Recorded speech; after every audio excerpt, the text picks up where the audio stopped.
Well, we're coming to the end of the Christian year, and you know that because the readings are getting tougher to sort of put together as one.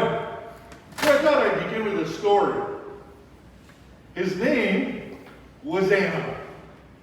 And as many of you may know, I worked at St. Luke's for 6 years in the street ministry there at St. Luke's Lunch Club, it was called at the time. It's now called St. Luke's Table. Animal was one of those people that on a daily basis would come for breakfast or lunch and find some resources in the community that we offered on a daily basis 6 days a week. He was a giant of a man.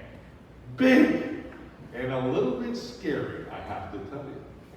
Now, as a pastor, we get preoccupied with the list. I asked the wordens for the list when I got here. I want to know who's in the church and who's a member of the church.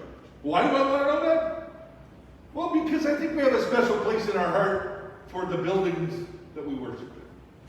Certainly you hear that in the gospel reading today of the disciples going to the temple and just being amazed at how large and gorgeous it was.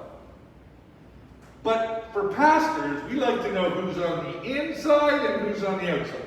And the trouble is, you never know. An animal was very upset one day because we had a rob. We had 3 beautiful birch chalices. You know what we serve the wine out of? Someone had stolen them, along with a couple of bottles of communion wine. And I was upset because they're quite valuable, but also because it was part of the tradition at our church.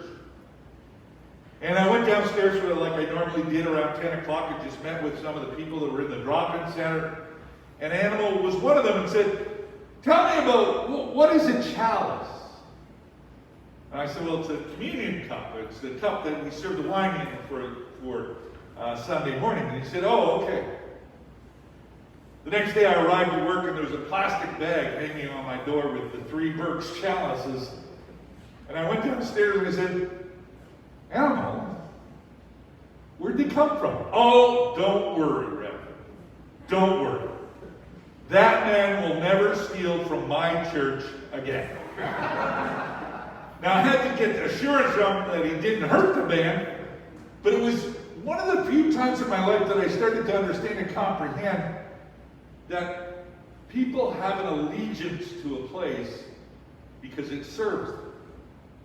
An animal, although he wouldn't go in upstairs into the sanctuary, would go into the basement to be fed on a daily basis, and he had ownership of the ministry that was going on in the place, and he wanted to protect it.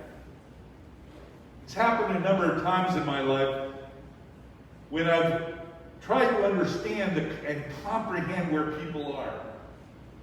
Any of you go to a vestry ever? You ever been to one of the vestries where they fought about something? I know in the church we don't fight.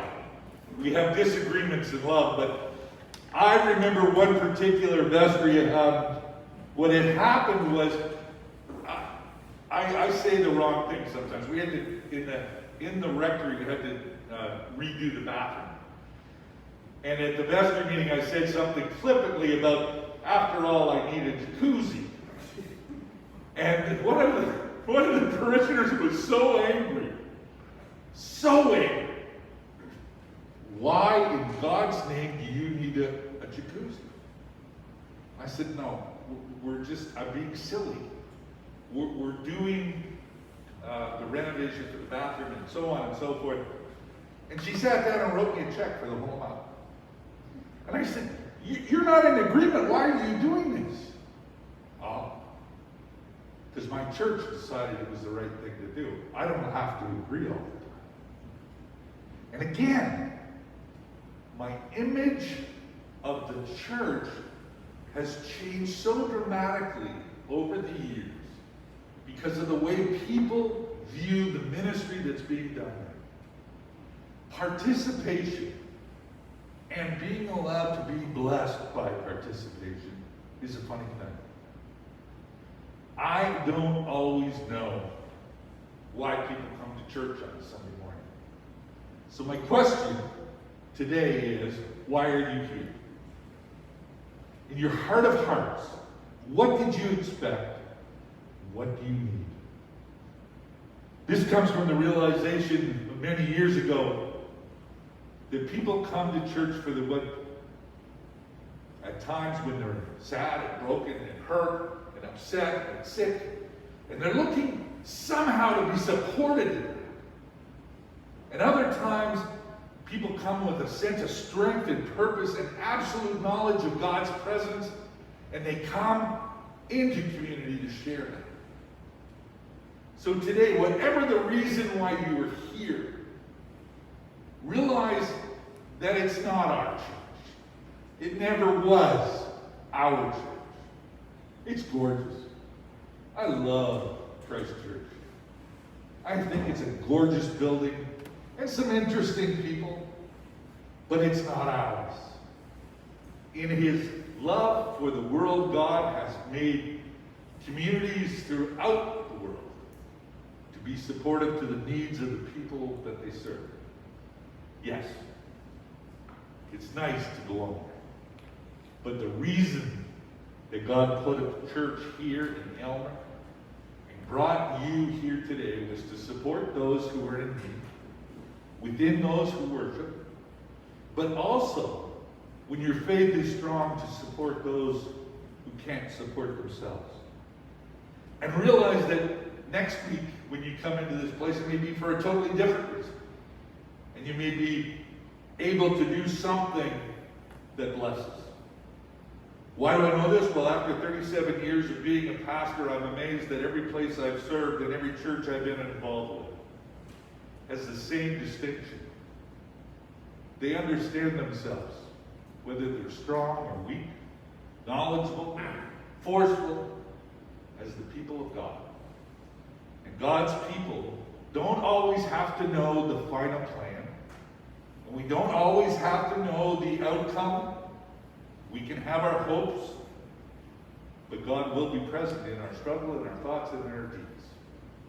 I know that over the last 2 years, church has changed more than it's ever changed before in such a short period. I look out and all I see is masks, and wondering whether or not a smile is behind them. I don't know what the future will bring. And I think that's where the confusion for the disciples this morning was being voiced. Their great temple, the work of thousands of man-hours, was going to be destroyed some 40 years after. And yet it was considered the pillar of the institution of the Jewish faith. And Jesus said every block will be brought down, and yet it will still continue. I invite you to think about that. No matter what happens in this place, the church will survive. It will be different.